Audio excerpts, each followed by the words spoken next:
Welcome to the Enlightened Pet Behavior Podcast. I'm your host, Susan Light.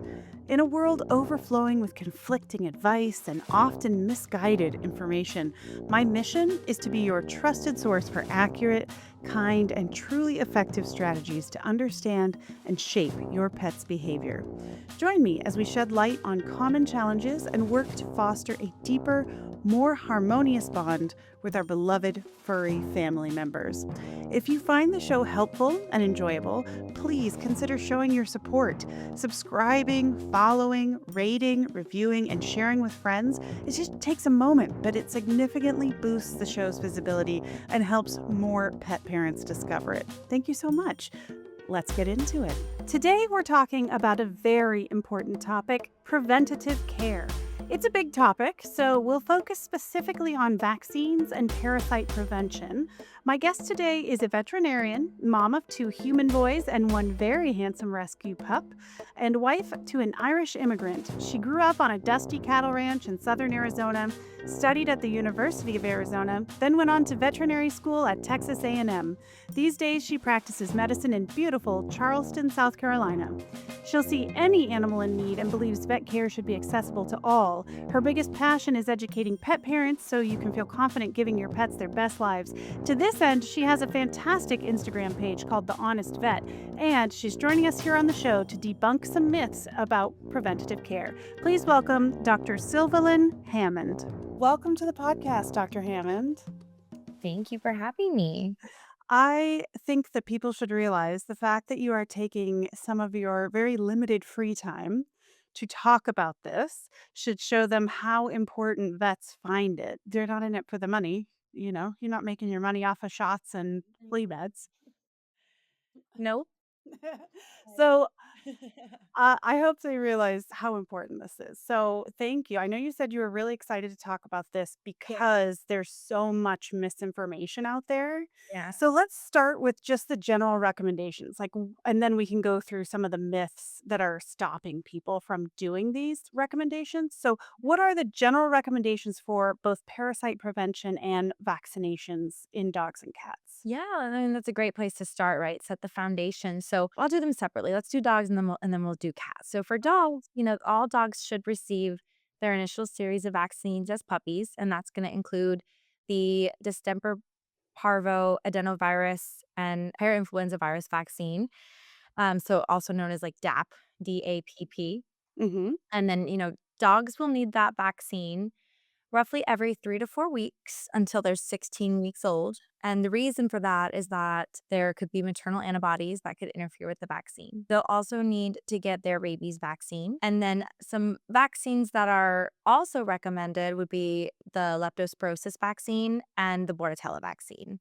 And recently, the American Animal Hospital Association has made the lepto vaccine a core vaccine because we used to look at it as a lifestyle vaccine. So dogs that were hunting or out on the farm and more likely to be exposed to wildlife were the only ones who needed it. But we have good data now to show that animals can be infected with this easily just going into the backyard or going into dog parks from squirrels and rats. We also have data to show that it can spread through irrigation and sprinkler systems. Oh, Yeah, and the smaller the dog, the more likely they are actually to pass away if yeah. they contract lepto. So the bigger the dog, the better they are able to fight it off. So the number one breed of dog that actually ends up dying from lepto is surprisingly Yorkies, and people are usually surprised to hear that. So all puppies should come in and get their initial vaccines. And then, but from there, it's going to be a little bit variable. So some dogs, if they're only getting distemper parvo and rabies, they're really going to only need to get those vaccines every 3 years. Some dogs, if you're getting the lepto, that's only annual. And the Tella can be 1 year to 6 months. And that one we still consider to be a lifestyle vaccine. So dogs that are going to be regularly exposed to other dogs really should get their Bordetella vaccine. And Bordetella is kennel cough. Yep, that's what I was about to say. That's the and then thank you for asking me that. Sometimes I try not to get into the medical jargon, but you forget what you didn't know at one point. So I Yeah. have to say the medical word without realizing. But yes, Bordetella is to help prevent kennel cough, and kennel cough can be caused by a slew of different organisms, but one that we are able to vaccinate against is Bordetella, and that's a common cause. So other ones are like mycoplasma. I mean, think about humans. There's so many little viruses and colds that can cause an upper respiratory infection. And the layman term for like any kind of upper respiratory infection in dogs is typically kennel cough because it's causing coughing, right? But Yeah. Tella is just one of the more common ones that we are fortunately able to vaccinate against. So the lifestyle vaccine, as in if they're going to be at like daycare or the dog park around other dogs. Yes, absolutely, right. If they're gonna be bumping noses with other pups, they should get that vaccine. Great. Yeah. And then what about parasite prevention? Yeah, and then so really from as soon as they're 8 weeks old, and we only say 8 weeks because that's kind of as early as we are able to test puppies at this time, that's when they should start their heartworm, flea, and tick product, and most of these dogs should really be on it year round, even in more moderate climates, just unless it's freezing, like truly dropping below freezing for weeks at a time, your pet should take this because we have evidence to show that these parasites actually can survive really well year round in your home. So if Ooh. take your pet off of flea prevention in the winter, you are actually creating a wonderful environment in your home for parasites to survive. And same with mosquitoes. If it's not getting below 40 for weeks on end, we're not killing all of them. And sometimes areas will have warm days, like in the spring, early spring, it can pop up to 70 randomly, and we can see some mosquito activity. And people always think, oh, well, it's cold enough, they all die off. But if that were true, they wouldn't come back every year, right? But right? Otherwise, Good they point. go extinct, right? Every year, we'd have to have new bugs every year because these things would go extinct, right? They have to Yeah. survive through the winter somehow. So while a lot of them will die away, there's going to be some that manage to hide away. There's going to be some that manage to continue to find blood meals even in the cold months. So there's a wonderful website, the Companion Animal Parasite Council (CAPC), that has really good maps that can show pet parents like the disease prevalence and parasite prevalence in your area. And I find that to be a really helpful visual for pet parents. But the general recommendation is that all dogs should start year-round heartworm, flea, and tick preventatives as soon as they hit 8 weeks of age, because prevention is truly the best medicine, and keeping these parasites away from your pet is gonna be the best way to keep them healthy in the long run. Yeah. And And I will yeah. talk about some of the reasons people are saying no, but let's talk about the cats then. Yeah, so cats is very similar. We're gonna start their first vaccines around 8 weeks, every 2 to 4 weeks until they're about 16 weeks, and some literature even actually recommends 18 weeks for cats. Cats have strong immune systems, incredibly strong immune systems. They can be a little trickier than dogs, and so we think that, maternal antibodies can survive in cats up to 18 weeks, so we actually wanna see their last, feline combination vaccine, which is the feline FVRCP, which let's see if I have to say it. It's a feline viral rhinotracheitis, calicivirus, and panleukopenia virus vaccine. Woo! Or I know. Well So done. I know I never have to say it all anymore, but it's the No. VRCP. We really want to start that one around week 8 and booster every 4 weeks, ideally until about 18 weeks. And then they'll get their rabies, just one at around 12, 16 weeks. And then some cats, especially cats who are going to be outdoor. Well, let me backtrack. So all kittens should get their first FELV or feline leukemia virus vaccines. They should get their first one and the booster. And then after that, that one's more of the lifestyle vaccine. So that one, all kittens should get it. And then it becomes all variable. The other two, the FVRCP and the rabies, those ones can become every 3-year vaccines as long as pet parents stay on time. Feline panleukopenia used to kill a lot of cats. It was pretty, yeah. I mean, it's crazy to look at the data, how rarely we see it anymore. It's kind of, the vaccine has been so good that people feel like the vaccine is no longer needed because we hardly see it, but it used to be a really heartbreaking disease in cats. So it is deadly. It is one thing that we really don't want to see come back. So that vaccine is important. Whether or not they need to be on parasite prevention is a little bit more variable. It depends on, are you in an urban area or a rural area? Again, you can use the Companion Animal Parasite Council website to kind of help guide your decision on that. Any cat that has access outside really should be on a flea product, if not a heartworm and flea product, depending on your area. If your cat's going to go off into the woods or go foraging, then tick prevention is also recommended. Indoor only cats, it really is regional. There are areas, it's hard for fleas to get inside. They can ride in on other pets. So if you also have a dog, you really should consider keeping your cat on flea preventative, because a flea can ride in on your dog and be like, hey, this dog I can't eat this dog. It's got preventative. I'm going to hop off and I'm going to go find something else, right? And then they can get to your cat. Yeah. Same thing with you. If you walk through some tall grass, because fleas do live, people forget they can live on plants. They don't have to be on animals. You walk through some tall grass, you walk through the woods, whatever. You can bring parasites in with you that way. That's Um, what my vet said yeah, when I had indoor cats. They're like, "You can bring in the fleas." yeah, yeah. And, Yeah. and fleas will bite humans, but we taste gross to them. So we prefer not to Really? go right. In very in homes that are extremely infested, like hoarding situations with tons of animals and tons of fleas, Mm. humans will then get flea bites or have fleas actually living on them because they're kind of fighting for resources. Mm. But in most situations, a flea will prefer not to take a blood meal from a human if they can find another food source, right? So if you bring a flea with you, it's gonna smell you, it's gonna say, "Ew," and then it's gonna see your cat or your dog and go, "That's what I was made for. Let me go over there." Interesting. And I mean, think about these days, we have encroached on the habitat of so many animals, right? People see squirrels, people see skunks, raccoons, deer. Deer are very big reservoirs for fleas and ticks, and people don't seem to realize that. So while it's cute to see them like so close to your home, that also means that these parasites are close to your home. Yeah. If you have a cat that's lounging on a screened-in porch, they're susceptible to disease as well. So, obviously, you will know your kind of situation the best, and when you go to the vet with your puppy or kitten, they will kind of make these recommendations to you, but most veterinarians are following the American Animal Hospital Association guidelines for vaccine and parasite prevention. These are very regulated, and they update often every years. I think the last major vaccine guideline update was 2021 when they changed the guidelines a little bit around the timing of the FVRCP vaccines. I mean, this is an ever evolving science and medication recommendations. So your veterinarian will help guide you the most, but that's kind of like the broad, recommendations is that every puppy and every kitten get their original series of vaccines and boosters.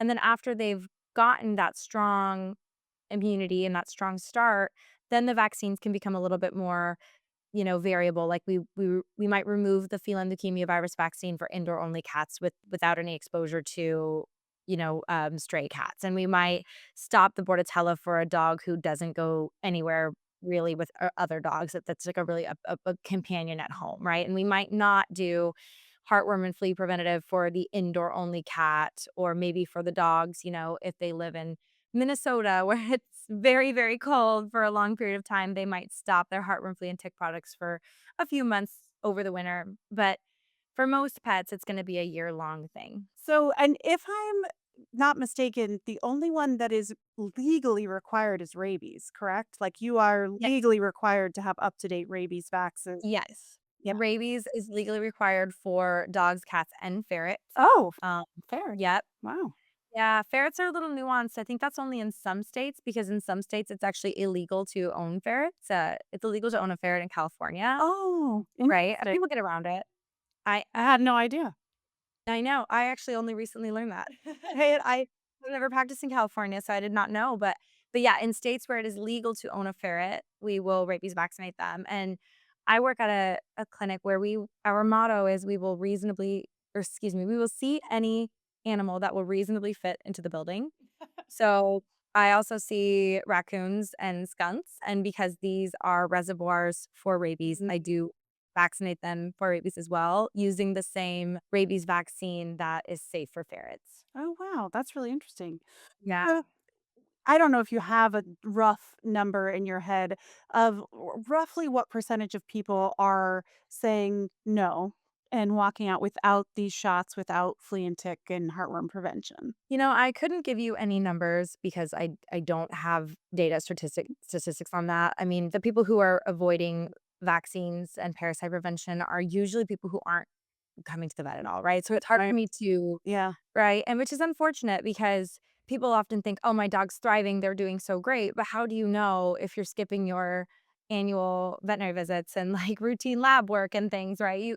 You might look like your dog is fine, but when Yeah. there's times where I see pets in the clinic that I'll bring up to their owners like, "Oh, did you notice their pupils are different sizes?" And they're like, "What? When did that happen?" Or, "Oh, did you have you noticed them scratching their ears because they have a pretty gnarly ear infection? Or, my eyes and ears and even my nose are trained to find things because I have my hands on 20 to 30 animals every day, 4 days a week.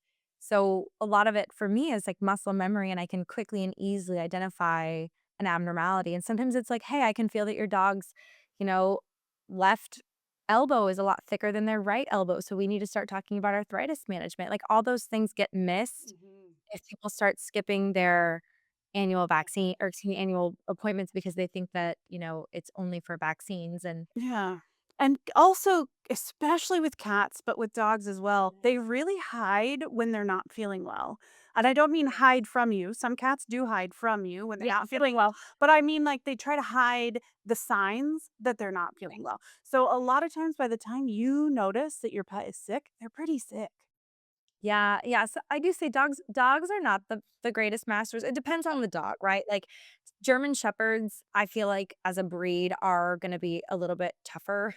And I don't mean that just because they look tougher, but I feel like when I see them, they're usually better at hiding signs of pain and hiding illness. Like sometimes we don't, the owners are like, oh my gosh, I don't know how long this has been going on, but then when we weigh them, they've lost 10 pounds, right? So we know it's been something that's been hiding. But some dogs will be very much like, they're a little bit more. They're so dogs have just evolved so much to be our companions, and they've adapted things from us, even facial expressions from us. So dogs are almost good at expressing to us when they're uncomfortable or in pain. Whereas, like you said, cats not so much. Cats have evolved to tolerate us, but they haven't really evolved like us the way dogs have. And so sometimes in cats, we only have subtle signs of illness, which sometimes can literally be just gradual weight loss. Mhm. Sometimes it can be just mildly reduced activity. Hiding is Mhm. common, or like inappropriate litter box behavior. Yeah. With pet parents, who have dogs, it's easy for them to spot if their dog hasn't been eating or drinking as much, right? Because they're regularly refilling the food and water bowls. But cats don't always get that, right? Some cats are free fed, or there's multiple cats in the house. Mhm. So oftentimes pet parents go, "Oh my gosh, I don't know when they stopped eating or drinking." Yeah. And same with litter box behavior. If there's multiple cats and they share a litter box, it might be harder to notice when they stopped pooping, or, if their urine has changed, as opposed to when you're walking your dog, you're right there kind of monitoring what comes out. Yeah. So that's like another reason it's easy for cats to kind of quote hide their pain. Yeah. Uh, and one thing I do tell pet parents, and a lot of pet parents don't think about doing this, is like, but how often do you weigh your pets, right? Like Mhm. never, maybe once a year when you go to the vet, if you go to the vet once a year. So an easy thing you can kind of do just to keep track of your pet's overall health is like weighing them once a month. Just Mhm. weigh them once a month. Write it down on your notepad. And if you have a dog and a cat that are small enough that you can pick them up, and weigh yourself, and then, you know, put them down and then weigh yourself again. So like weigh yourself with them and then weigh yourself without them and then just do the math, right? It's not going to be super precise, but it'll get you a pounds, Mhm. right? So like let's say every time you weigh your cat once a month, it's 10 pounds and then suddenly it's like 7, Yeah. right? Yeah. Alarm bells, even though your cat looks totally fine to you. So that's an easy thing that pet parents can do when they're not regularly going to the vet. Yeah. And I especially recommend that for cats. But dogs aren't so easy to weigh, right? Because you can't like put them on a scale and sometimes you can't pick them up. But for dogs, usually if they're bigger, it's easier to notice that weight loss. And also with dogs, you might have noticed they're not eating. And like so it's easier. So it's more of a thing for cats that I recommend, but Yeah. you can do it with dogs. That's a great point. Yeah, I love weighing my dogs. A lot of the pet stores here have scales. And so, Right. we just practice place on the scale and get a little I weight. love that. Yeah, so I think that's a great thing to do to track it. You're in California, correct? I am, yeah. Yeah. I love that. That's such a good idea. I'll Uh, definitely but I don't help. bring my cats to the pet store, so that's a good one for Good. the cats. Nah, there are some, like, AI litter box systems that will Yes, I've seen weigh your those. cat. Yeah, yeah. Yeah, they'll weigh your And cat. it'll also track their litter box activity. Yes. Yeah. Yeah, and I love that. I think that's so helpful because they're such good little masters of hiding their pain. But back to your original question, I took us on a little, journey there, but in terms of percentages, I couldn't give you one, and I don't wanna make up any data. But I wanna tell you that when I started practicing I graduated in May of 2018. I was a young, little, bright-eyed, bushy-tailed veterinarian, and I went into practice. And the first time I encountered an, like, anti-vaxxer for pets, I was genuinely shocked and I almost thought it was a joke. Like, I was like, "Ha," like, they're like, "Oh, I don't vaccinate." And I was like, "Ha, ha, ha," like, they're like, "No, I mean, I, like, really don't." And I think I probably looked stupid because my jaw probably hit the floor. I was like, "Why not? Like, what for Yeah. like, why wouldn't you wanna vaccinate your pet?" Like, I'm so confused because, social media in 2018 was a different beast. It was there weren't reels, TikToks, people had longer attention spans. We had to deal with, blog posts and things. The internet was available, but back then, Instagram was still pictures, right? Mhm. TikTok didn't exist. That's So misinformation didn't spread as quickly as it seems to now. But now in 2025, so I'm going into my 8th year, this coming May of 2026, I'll be graduated for 8 years from veterinary school. And I have this conversation with vaccine hesitant and like heartworm, flea tick hesitant pet parents multiple times a week. wow. I've almost gotten to where I've like mastered this way I approach it. Yeah. Yeah, because their fears are valid, right? Some of these videos and things that you see on social media, these posts saying, oh, if you give your dog the vaccine, you can predispose them to autoimmune disorders, allergies, gastrointestinal issues. I mean, really any disease they're trying to link now to vaccines. Mhm. And as a person, if you didn't have any type of medical foundation or even science background to add that to, I mean, you might believe these things because some of these people are very convincing, Yeah. right? Some of these pet wellness coaches and things that you see on Instagram or TikTok or wherever the internet, their job relies on making you distrust veterinarians, right? They need to create a need for themselves. And the way to make you need them is by saying, hey, your veterinarian could be poisoning your pet or blah, blah, blah. But here's what I can do for you to keep your pet safe, right? They're creating a need for themselves. Yeah. They have to be convincing Yeah. and they have to push that narrative.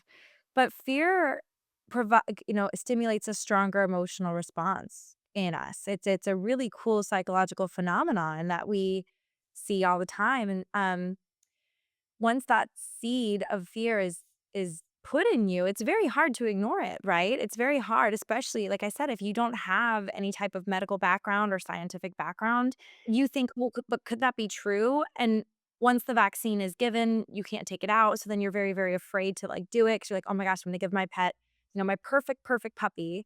I'm gonna give this parvo vaccine and then they're gonna get cancer in 5 years and die, and it's gonna be my fault, right? It's placing that emotional like guilt and blame on you and being like, hey, if you do this, you're the reason your pet is gonna have problems. Yeah. It's so And the sad. issue is too, it's awful. These people have no accountability, right? They're not the ones seeing the sick animals. They're not the ones I've had to hold puppies dying in my arms from parvo like that. Mhm. No matter what, like they're, vomiting to death despite my strongest antiemetic or nausea medications. They are literally pooping out all their blood because that's kind of what happens is it depletes. They become severely anemic because they start having such bad blood loss through their gastrointestinal tract, and it happens so fast because they're so small, and, you know, I've literally watched them die, and so I have to live with that Yeah. as a veterinarian. Like, I have to go home. And it doesn't stop there, right? The people in the hospital, I'm telling them like, "Hey, I need to hospitalize your puppy because it has parvo and it's gonna cost $2 to $3,000, minimum Mhm. to keep them alive. So either you have to pay that or they're gonna die." And then these people say, "Well, that's you're in it for the money. Yeah. If you really loved them, you would Yeah. treat them for free, and I can't afford that." So then they say veterinarians are emotionally blackmailing them to treat their pets. So it kind of puts veterinarians in such a horrible position of like, we're in it for the money if we vaccinate your pet. But if you choose not to vaccinate your pet despite our advice and your pet gets a preventable illness, then we're in it for the money if we try to treat them because unfortunately someone has to pay for it, right? Yeah. Yeah. So it really puts us on the back foot. I mean, this is why we're losing so many vets. Yes. Like, who wants to deal with this every single day, you know? Every single day, and then just go home and have dinner with your family. Yeah.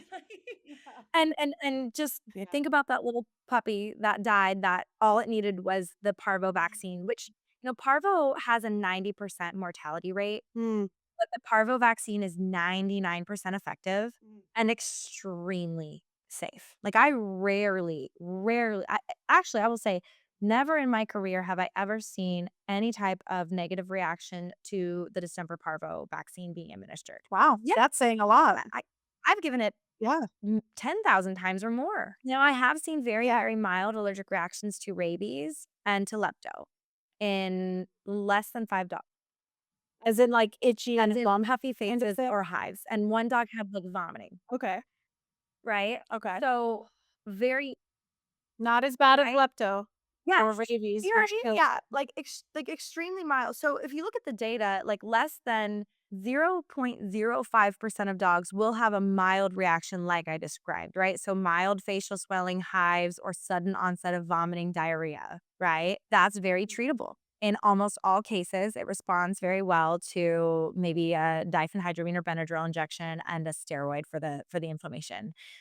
So when that happens, it almost always happens in the first 15 minutes. It's usually pretty quick. Mhm. We just bring the animal back, Okay. we give it these meds, we monitor, and then, that's it. Like, they're like an hour later, they go home and they're totally fine. And then before they get that vaccine again, we just pre-treat them with Benadryl. So we can either inject it in the hospital, or the owner can give oral Benadryl at home. But that's just an acute inflammatory response, right? The body's saying, hey, something was just put in me that shouldn't be here, and I'm like confused. And so I'm just gonna have like a sudden allergic reaction. But in terms of Yeah. the long-term consequences of these vaccines that, we see claims made, there's zero credible evidence that the vaccines can be linked to certain cancers or autoimmune disorders or allergies. I see that one a lot on these like pet wellness pages, is that, if you give your pets vaccines, they're going to get allergies, right? Unfortunately, we are seeing more allergies in dogs over time, but that's really just poor genetics and bad breeding, right? So like French bulldogs. Yeah.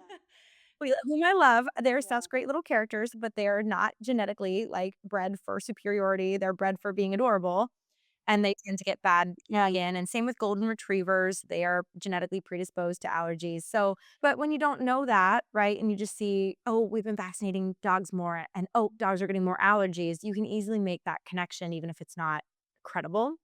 Yeah, it's That's that's awesome. That data yeah, is but that's like awesome. that data I that's one of the parts of my conversation that I have with pet parents is I'm like, "Look, like, I give these this is my job, like, I give these vaccines, and I can keep your pet from developing these horrible illnesses that would cost thousands of dollars to try to treat. Like, I can't even guarantee your pet will survive, Yeah. and the risks are so incredibly low. And once I think a lot of these people who come in and they're vaccine hesitant, they just want me to acknowledge that their fears are valid because they are, right? Like, it's Yeah. scary to read that you could, cause these problems in your dog.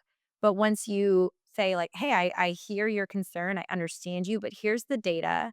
Here's my personal experience. Here's the alternative, right? So, like you mentioned, lepto causing acute kidney and liver failure, if not death, right? Because it has like an Mhm. 80% survival rate in big dogs, but like a 20% survival rate in little dogs. So, like, it is not something that we take lightly. Yeah. And it's also zoonotic, right? Meaning that pets can spread it to their people. So, we actually had a dog die of lepto about 5 months ago, a client's dog, here in Charleston, South Carolina, and that owner then went and had all their children tested and everything just to make sure, like, because that dog was the family dog, it was licking them in the face and all of these things, and so these people for whatever reasons had chose not to vaccinate against lepto specifically, most likely again because there's that message, a lot of people like to say the lepto vaccine will kill your dog, which you know, it won't. You know? But but I will, and I always tell people, like, yes, serious, even fatal reactions can occur to a vaccine, but they happen so incredibly uncommonly. I have never seen it. I actually don't know any other veterinarians who have seen it, but we know that it can happen. So, it's almost like it happens so uncommonly now that it's almost like a bad story, but, like, your dog Yeah. is much more likely to contract any of these illnesses should we all stop vaccinating than they are to develop, like, fatal encephalitis, which is swelling of the brain from the vaccine. So, Yeah. which again, that is a documented effect, but I can't even remember the statistic. It's like 0.00001 or something. Like, it's so incredibly uncommon. And then, when I have that conversation with clients, some people say like, well, I've heard that veterinarians don't report when pets have allergic reactions. And I can't speak for all veterinarians, but I know that the majority of us do. So even if we're not sure it was the vaccine, right? So let's say we gave your pet the rabies vaccine and like literally 15 minutes later, their face is puffy. Then I can say, okay, probably, yeah, your dog is having allergic reaction to the rabies vaccine. But even if it's happened up to 24 hours later, we still report it. And then it's the FDA's job to decide whether or not there's any link there, right? I just have to say, hey, a day after the dog got the rabies, they vomited. So I don't know if this is related, but I'm just letting you know this happened. So we report even these small things just in case. And that's, one of the reasons we start to see, because sometimes the FDA will say, well, this has happened enough times now that maybe we'll add it to like the warning label that it like can cause vomiting 24 hours later. But like, we don't know for sure it was the vaccine that caused it. So even when we see like people would be like, oh, I read the warning label and it can do all these things. And I'm like, yeah, but we don't really, really know. Like, these are just things that people saw and reported if you're doing our due Yeah. diligence. I just wondered if you have a sec, if we could run down just a couple of these really sticky myths. You've actually covered most of the ones on my list already. So, like we talked about, if they go outside, you could talk to your vet about that. We talked about it being safe. Side effects. Such a minor occurrence of the side effects. I even think we hit it's too expensive because it's obviously more Yes. expensive to treat I'm these diseases if so they glad that I just want to take a second to just yes to that point, right? Skipping preventative medicine is not a money-saving technique, money right? saver. Because it might bite you in the butt, whether it's your dog has to get hospitalized for a preventable illness or like heartworm disease, which can cost 2 grand to treat, whereas, a dose. And Yeah, right. $10. Heartgard it costs like 10 to $20 a month depending on your dog's size, right? So it's just so much more affordable to prevent, and you can prevent it safely than it is to treat, which treatment isn't unsafe for heartworm either. That's a whole nother thing. But yeah, more costly, more risky, and longer. So if vets were in it for the money, they would not be selling Yeah, the vaccine. again, yeah, I say that all the time. I would make so much more money treating sick animals than I do from like preventing them from developing disease, right? It's that whole vets are in it for the money argument. Like, we vaccinate and put pets on prevention for money it just really doesn't make any sense when you sit down and you actually think about it for longer than, the 2 seconds to like process it. You'll realize that that's a very foolish argument. Definitely. So I did want to touch this one. The people who think that flea medicine is poison and that there are equally effective natural ways to prevent this. What do you have to say to that? Like garlic, essential oils, I think they They'll say that want to use. products are, the pesticides are toxic. So I'm going to give my dog garlic, which I'm like, well, yeah, garlic is toxic to dogs. So you're not actually preventing, toxin exposure by giving your dog a known toxin. No, I truly wish we had a natural preventative for fleas, but fleas are also 100% natural, right? And they have very short life cycles, so they're incredibly adaptable. So you could give your dog garlic, you can slather them in coconut oil, but the fleas will just simply adapt to that. They might not love it, they might find it vaguely uncomfortable, but they are very hardy pests and they will survive regardless. And there is zero credible evidence to suggest that garlic will protect your pet from developing any type of parasite. But we do know that even small amounts of garlic, especially garlic given long term, if you're trying to prevent parasites, can cause life-threatening anemia in dogs and cats. And I've seen that. So it's not it is not a treatment. And then, we also see essential oils used as a flea and tick preventative, which unfortunately can also be toxic. Yes, people need to realize that they're Right? Because again, natural doesn't necessarily mean safe. And I think people often feel that those terms are synonymous when they're not. So Mother Nature is a powerful beast, and my entire job as a veterinarian is to fight Mother Nature, fighting against these viruses and bacteria that she has created. I am fighting against these parasites that she has created. So if she truly, if nature truly were the better vet, I wouldn't have a job, right? We would all live forever, and there would be no cancer and organ failure, and there would be no, joint diseases and autoimmune disorders and gastrointestinal disease. That's why, in the wild, animals have a lifespan of maybe 5 years. It's dogs and cats, whereas in captivity, we see dogs and cats now living to 15 and 20. It's amazing. Yeah, yeah. I don't know why people are so anti-science. There's so Yeah. much research that created these medicines, that created these vaccines, that tested them, but Yes. we digress. Yeah. We've talked about it. Well, Thank you for that. I did want to ask, is over-the-counter flea and tick prevention effective, or you really need to get the yeah. So, well, I'll start with heartworm. Heartworm preventative has to be given through a prescription with a veterinarian. So that one always, always prescription. If you see any type of over-the-counter heartworm preventative, it is not regulated. It is who knows what you're giving your pet. I have seen stuff like sold on Amazon. Yeah. Do not buy that. For over-the-counter flea and tick products, though, there's some that I've seen work. So the Seresto collar, I actually see work very well. I don't love to recommend that one for my indoor-outdoor cat friends because cats can get hung up in places because it's not a breakaway collar. So use caution Yeah. flea and kitties who might be like, your cat could crawl under a house and get trapped, right? It could get hooked on something. Then your cat's under a house and can't get out and no one can see them, right? And you'll never see your cat again.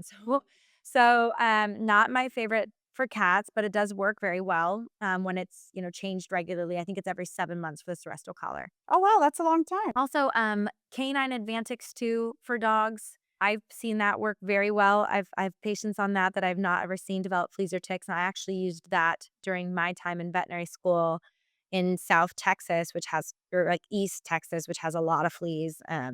My dog never had fleas on that product.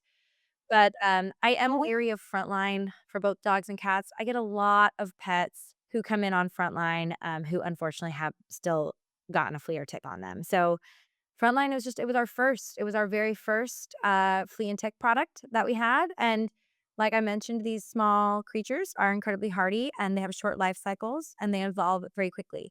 So, a lot of them do not care about frontline anymore. It's kinda like the garlic, right? They might not enjoy the taste of the animal as much, and it will kill them over time, right? Frontline will kill those fleas, but not until they've taken several blood meals and have probably already laid eggs on your so Mm, you might have, already be like, by the time the flea dies, there's already new fleas. So Frontline is one that yeah. I tell people, "You're welcome to try it if you really don't wanna pay for preventative, but don't expect it to be, a complete huge Super effective. catastrophe." Yeah. Yeah. And I know we're out of time, so if you need to go, let me know. But there was one more that I know you've Yeah. done a reel about, so I know you feel passionate about. And it's one that actually, when I worked in rescue, the woman who ran the rescue said to me about giving tiny kittens the rabies shot. She's like, they give the same shot to this tiny kitten that they give a 100 Yeah. pound Great Dane. It can't be safe. So, what would Yeah, you say to that? that's a common one, and that's actually something I see, regurgitated a lot online, and when you don't understand vaccines and you don't have, like, an in-depth understanding of immunology, yeah, that sounds like a valid argument. But when you learn that vaccines are an immunological stimulating substance, so they're not a medication and they are not dosed. Everybody, all of us, no matter our size, whether you're an elephant or a mouse, you have the same immune system, which is pretty cool. And you only need to be exposed to a certain amount of antigen in order to formulate an immune response. So, the minimum dose of antigen necessary to create an immune response is the same no matter how big or how small you are. So if I were to give a Great Dane a bigger amount of the vaccine because they're bigger, then I'm only increasing their chance of having an allergic reaction to the vaccine, right? I'm just giving a bunch more than they need to actually make an immune response. Whereas if I were to give a Chihuahua or a tiny kitten a smaller amount of that vaccine, I'm probably not going to do anything with that because I didn't give enough of the antigen to stimulate an immune response. Yeah, so it's like, "Oh, okay." Right? The explanation is quite simple, but when you don't understand that basic principle of the immune system only needs a certain amount of antigen to create an immune response, then, if you don't understand that, then that sounds so right? You're like, "Oh my god, yeah, they're giving it." Yeah. Because we're used to medications that are dosed. Yeah, and some people are like, "Well, all dogs get 1 mil," and I'm like, "Well, yes, a mil or a cc is a quantitative amount. It is not a dose, right? It's just an amount. Like, that's not a dose. A dose is a milligram per kilogram, or like a certain size per pound, right? But we're not giving it that way because we all have the same immune system, regardless of how big or small we are, which is yeah, it's really amazing. Yeah. Yeah. Thank you so much. Was there anything we missed that you just really wanted to make sure you got a chance to say? All day about these things. I don't ever want to see another puppy die in my arms, right? I to see us on coughing up blood from heartworms, or have to tell an owner that, we have to pay $2,500 to treat them, and they're like, I don't have any money. Like, right? Like, I do not enjoy that. So that's why I'm here, because I don't want to have those days and go home to my family and have to like eat dinner and smile and like laugh. And I love my job and I love pets, and I don't want to see all the vets, get burnt out and tired and emotionally drained from these scenarios and leave the field. So, what the final message I'd love to part with is always check your sources. Make sure that the person, that you're getting your pet health information from is credentialed. If they're not, please, please, please, before you implement any of that advice or take it to heart, please run it by your trusted family veterinarian, the vet that knows your pet the best, and see what their thoughts are on it. And if it is coming from a veterinarian, because unfortunately there are veterinarians who have made a niche for themselves by selling their own courses and supplements and things like that. If what they're saying goes against what the American Animal Hospital Association is saying and what all these other accredited institutions are saying, that should ring some alarm bells for you, and at least encourage you to perhaps double check that information. Yeah, that is such great advice. It's so hard to wade through the The information. last thing I always tell people is just consider what the motive for the advice might be, because if they are trying to sell you something, that should also be a huge red flag. Absolutely. Thank you so much. I'm sorry. Like I said, I could talk to you about this all day. This is my new soapbox. So thank you for subscribing to my TED Talk. It's so important. Thank you for listening to the Enlightened Pet Behavior Podcast. I hope you and your beloved pets have found valuable insights for a more harmonious life together. Please remember that this podcast provides educational information only and is not a substitute for professional veterinary or behavioral advice. If you need personalized support, please don't hesitate to contact me and we can explore how we can work together to achieve your pet behavior goals. You can reach me at enlightenedpetbehavior.com or via email at susan@enlightenedpetbehavior.com. Special thanks to Mac Light for composing the podcast's music. You can find him at maclightsongwriter.com. All these are in the show notes for you. Treasure those fur babies, and I'll talk to you next time.